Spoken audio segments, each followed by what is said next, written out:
ஒரு சின்ன பையன் அவங்க அப்பா கிட்ட போயிட்டு, அப்பா எனக்கு ஒரு சின்ன சந்தேகம், ஏன்பா எல்லாரும் அளவு கடந்த அன்பை தொல்லைன்னு சொல்றாங்க அப்படின்னு கேட்குறான். அதுக்கு அவங்க அப்பாவும் சிரிச்சுக்கிட்டு, இப்ப நான் ஒரு லட்டு ஆசையா உனக்கு ஊட்டி விடுறேன், நீ என்ன பண்ணுவ? நான் சாப்பிடுவேன் அப்பா அப்படின்னு சொல்றான்.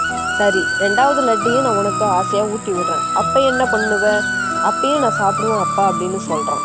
சரி, இப்ப அப்பா மூணாவது லட்டையும் உனக்கு ஆசையா ஊட்டி விடுறேன், அப்ப நீ என்ன பண்ணுவ அப்படின்னு கேக்குறாரு. அதுக்கு அவனும் யோசிச்சபடி, நான் சாப்பிடுவேன் அப்பா அப்படின்னு சொல்றான்.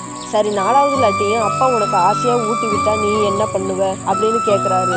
அதுக்கு அவன் அமைதியா இருக்கான். அந்த நாலாவது லட்டை உன்னால சாப்பிட முடியலனாலும் அப்பா ஆசையா ஊட்டி விடுறாரே அப்படின்னு நினைச்சு கொஞ்சம் சாப்பிட ட்ரை பண்ணுவேன். சரி, இப்ப நான் அஞ்சாவது லட்டையும் உனக்கு ஆசையா ஊட்ட வந்தனா, இது வரைக்கும் நான் அன்பா ஆசையா ஊட்டின இந்த லட்டு உனக்கு எப்படி இருக்கும்? ரொம்ப தொல்லையா இருக்கும்பா அப்படின்னு சொல்றான். அவனோட பதிலை கேட்டு அவன் அப்பாவும் சிரிச்சுட்டு, இப்ப தெரியுதப்பா, நாம காட்டுற அன்பு கூட அளவோடு இருந்தா அந்த அன்புக்கான மரியாதையே இங்க கிடைக்கும்.